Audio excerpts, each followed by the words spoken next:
Contrary to what you might hear about electric vehicles, they are not completely maintenance-free.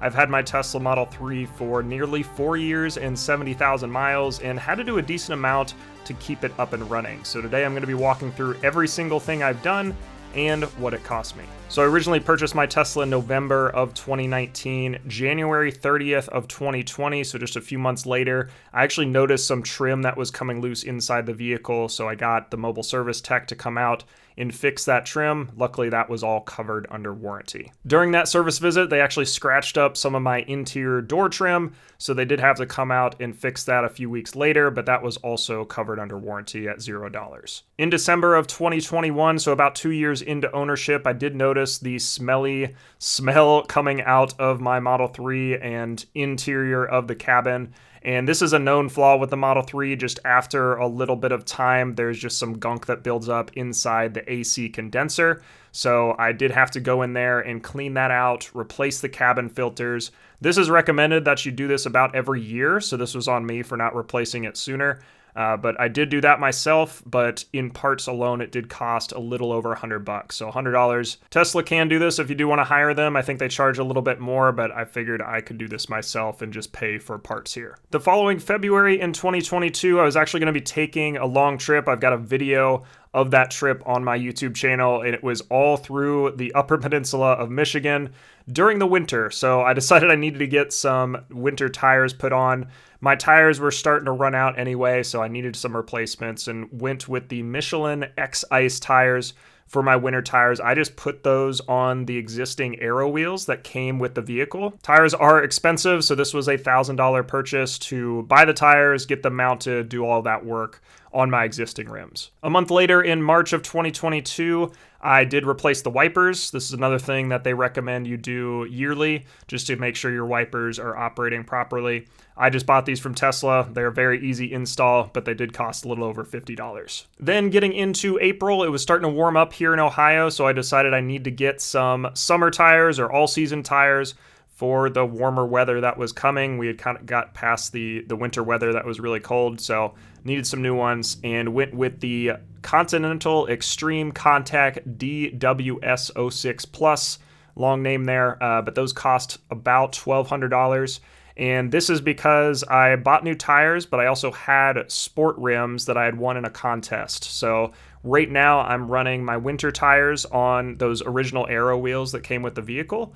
And then my summer or all-season tires are on the 19-inch sport rims that are powder-coated black. So I run those in the summer. Really like the look of these. The black with the metallic gray that I have just looks really good. Now that I have both sets of tires, they last a little bit longer, and I haven't had to pay for tires since. But that was a significant chunk kind of early in the ownership. After putting on those tires, I actually realized that the little plastic cap that goes on the wheel was missing. I don't know when it got lost, but for some reason I had been missing it. Luckily, the service center actually had these in stock, but I did have to pay about $25 for me to get one of those from the service center, and that's just an easy thing you can clip on if you do lose one of those. Then in May of 2022, I was doing some more traveling and had plugged in at a public level 2 charger, and when I went to remove the plug out of the vehicle, I actually noticed the J1772 adapter, so that AC adapter that comes with the car, had actually melted through and was stuck to the actual charger. So I was able to yank it off. It took a lot of effort to get it off of there, but I was able to pull it off.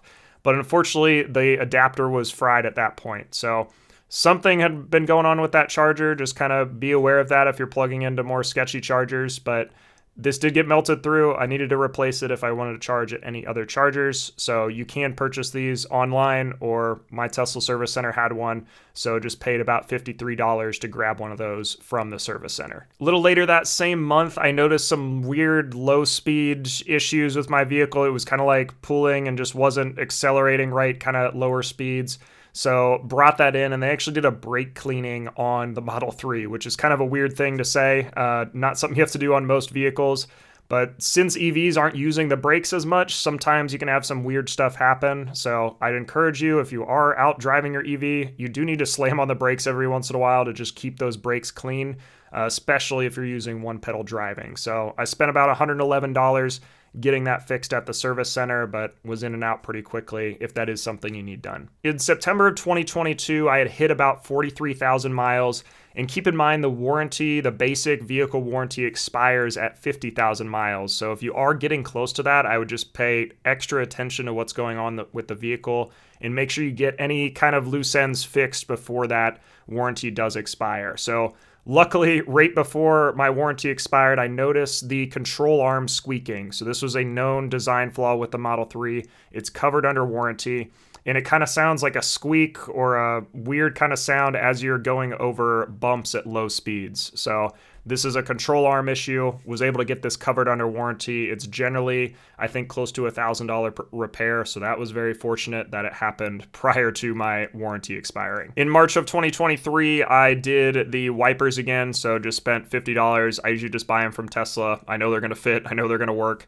So this is what I went with, and just an easy DIY maintenance there. From there, I thought I was doing okay, but then I was driving downtown in Columbus, and it was an incredibly windy day, and for some reason, a yard sign, one of those kind of plastic yard signs with the metal spokes, went flying across the highway, and I couldn't swerve or anything because it's in traffic, and just got nailed by this sign. I ran into it at really high speeds, and then when I finally pulled over and parked, I noticed that the spike from the yard sign had actually impaled my front bumper. So not a good look. But I was able to reach out to Tesla, and I did find out if you just need an entire body panel replaced, in my case it was the entire front fascia, then any service center can do this. They can just order the part. It's just a swap and bolt on. I had thought about maybe getting this fixed just with a body shop, but by the time they had done all of the stuff there and tried to put plastic in, this front fascia is a plastic piece, so it's a little bit more difficult to work with. Cost-wise, it was probably going to be just as much to just completely replace that front fascia. So that is what I went with. I spent about $1,200 doing this, but was in and out same day from the service center and got that fixed. So got a brand new front bumper. I probably needed one anyway with all of the random chips and scrapes I had on there, so that is nice. And then about a month ago in August, I did my cabin air filter again. This time, instead of ordering the HEPA filter like I did originally, I just ordered direct from Tesla again.